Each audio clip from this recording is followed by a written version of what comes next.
Avatar 2, The Way of Water. I went to see it at IMAX yesterday and it was 3 p.m. in the afternoon. The cinema was full. I think it doesn't really matter what I'm going to say because the film is still going to make money. People will go and see it, and you should. If you have IMAX nearby, go and see it because it was a visual spectacle. What was lacking was it looks effortless. So even though you stay in the cinema for 3 hours, it doesn't feel long. It feels like it flows. The story starts shortly after the events of Avatar 1. The Sky People, i.e.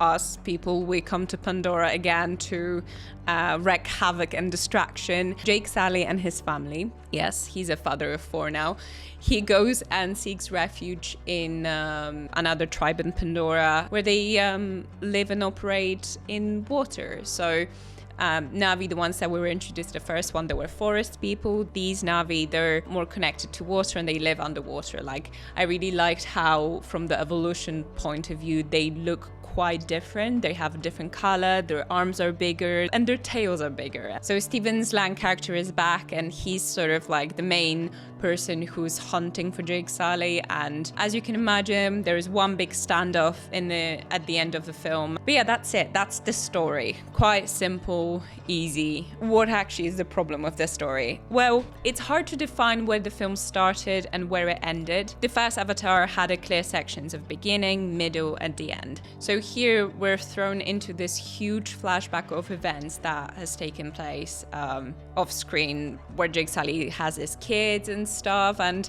then we see Sky People arriving, and we are sort of expected to be emotionally invested in the story already, even though this is happening within like 2-3 minutes of the film. We see Neytiri, like, again, crying and being traumatized and feeling desperate for what's happening in front of her eyes. But there's just so much involvement that James Cameron is already asking from us that this emotional connection is not there. Funnily enough, that first scene sort of predicted the attachment of the rest of the film. There was so much expected of me to already be involved in without actually having space to ease into it. Casting, some great choices, some bad choices. So the only character I was really interested about, and the only character that caught my attention, and just bear in mind, we had a lot of new characters, but this only character that stand out to me was Kiri, who was this miracle child of Dr. Grace, who was portrayed in the first one by Sigourney Weaver.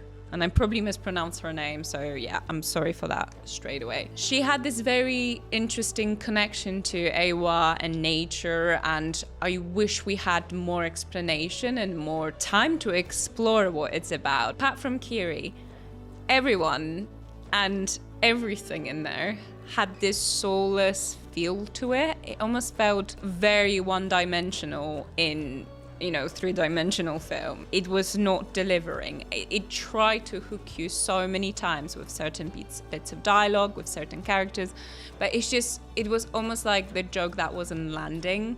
It felt very flat. I was struggling to distinguish the two brothers. I wish they had different hairstyle or something, because they were kind of the same character for me for majority of the film. Even the kid, the mouse kid, the spider kid that was human, like you could really feel that character was meant to stand out and don't belong and be this sort of Tarzan. He was so bland. There was no space, no real role for him to have in that film. He didn't even existed in the first one. This role was so forcefully written. So Jake is once again narrating the story. However, we get maybe 30% of him on the screen. When it actually got to the confrontation between him and the Stephen Lang character, like, you didn't care. You didn't care because you thought, okay, you weren't really present in this film. You weren't the main focus. And that's what I also struggled with. It was really hard for me to understand who was the protagonist of the film, whether it was the younger son, whether it was Kiri, whether it was Jake Sully, like, who is the main character of the story? Who should we pay attention to? Who should we feel for? There was just way too many people to care for in this film. That's why there was just not enough time for you to make real bonds or real connections to those characters. For what I understand was the second part of the film, because it's hard to actually say what was middle part of the end, was filled with action, thriller, elements of Titanic, and elements from Alien and the Abyss that should have been included in those films, not in Avatar 2. Yeah, my understanding of this is that James Cameron had finally space and time and money to fulfill his uncompleted or impossible shots back then, and right now it feels like he squeezed in everything he wanted to achieve back then in the other films into this one, into Avatar 2. With the 3D image, it was really nice because the images felt very sculptured, but not in your face. So when you go and see in 3D, it will actually make the film better rather than worse. So I do recommend going to see it in 3D. In terms of the running time, I feel like this film would have worked if it was just 1 hour, 2 hours long. There was so much time wasted on the scenes where they introduce the way of water in water, essentially without proper need for it. As an example, in the first Avatar, when Jake Sully was, learning the ways of Na'vi, every expose of each living creature or a place was carefully constructed in the way that wasn't so obvious. Like, there was no need for further explanation rather than, okay, he's just learning, but by the way, look at the beautiful Pandora. In Avatar 2, it feels like you're just forced to love Way of Water, and undeniably the Way of Water and all the images were astonishing. It was so perfectly, beautifully captured. One of the Guardian's critics mentioned it's gonna make great screensavers on our phones and laptops, and that's true, it will. But it was just that. This film is just all images and no substance. After 13 years of waiting, I thought the cliches at least would have been dropped. It feels like they spent so much time and so much resources and so much money on those special effects and getting the way the water and underwater feels that they've completely neglected the way the story progresses. They've used so many cliches that at some point I was just laughing at the jokes that I've heard before, or like the comments that were made before by other films. And the age where we have all the Avengers and DC films, those spectacles, those like CGI, those carefully crafted images for our eyes are just not enough. The story needs to carry. But hey, maybe I'm missing the point. Maybe all it was meant to be was this